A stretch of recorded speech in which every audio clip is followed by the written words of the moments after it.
நாளைய தமிழகமே எங்கள் தலைவரே, உங்கள் பிறந்த நாளில் வாழ்த்தி வணங்குகிறோம்.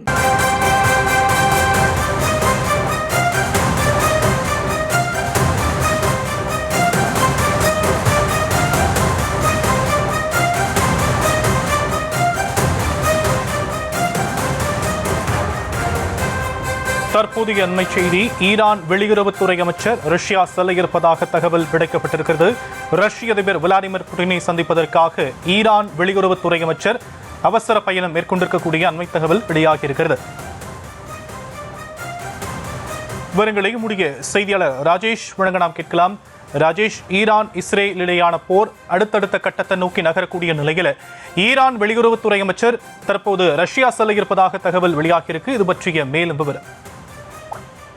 கடந்த 13ஆம் தேதி ஆரம்பித்த இந்த போர் இன்னும் முடிவுக்கு வரவில்லை. தொடர்ச்சியாக இந்த போர் நீடித்துக் கொண்டே இருப்பதை தான் பார்க்க முடிகின்றது. ஆபரேஷன் ரைசிங் லயன் என்ற பெயரிலே இஸ்ரேல் இந்த போரை தொடங்கி இருந்தது. இது தீவிரமாகி இருக்கின்றது.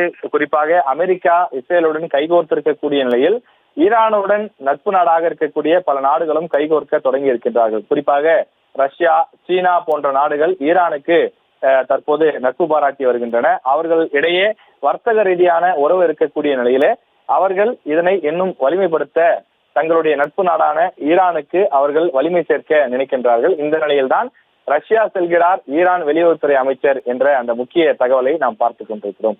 நாளை அவர்கள் இருவரும் சந்தித்து பேச இருப்பதாக தகவல் வெளியாகி இருக்கின்றது.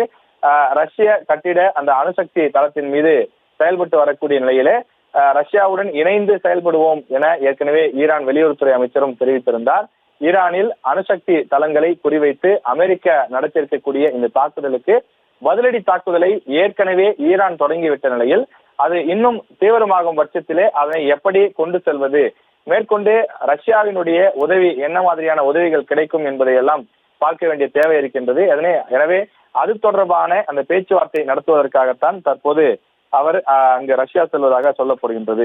குறிப்பாக ஈரானுக்கும் இஸ்ரேலுக்கும் இடையான இந்த பரஸ்பர தாக்குதல்களை முடிவுக்கு கொண்டு வருவதற்கு இரண்டு தரப்பினருக்கும் இடையே மத்தியஸ்தம் செய்து வைக்க தயாராக இருப்பதாக ஏற்கனவே ரஷ்ய அதிபர் புதின் தெரிவித்திருந்தார்.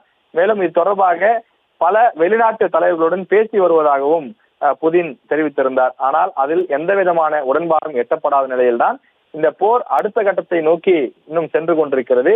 அமெரிக்காவும் மத்தியஸ்தம் செய்வதாக ஏற்கனவே சொன்னது, பிறகு ஈரான் பின்வாங்க வேண்டும் என்று எச்சரிக்கை விடுத்தது. அதையெல்லாம் மீறிதான் இந்த போர் நடைபெற்றுக் கொண்டிருக்கிறது. எனவே அமெரிக்காவும் இஸ்ரேலும் கைகோர்த்திருக்கக்கூடிய நிலையிலே மற்ற நாடுகள் தற்போது ஈரானுடன் கைகோர்க்க தயாராகி வருகின்றன.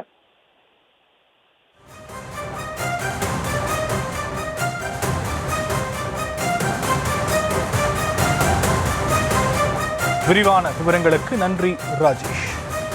நாளைய தமிழகமே எங்கள் தலைவரே, உங்கள் பிறந்த நாளில் வாழ்த்தி வணங்குகிறோம்.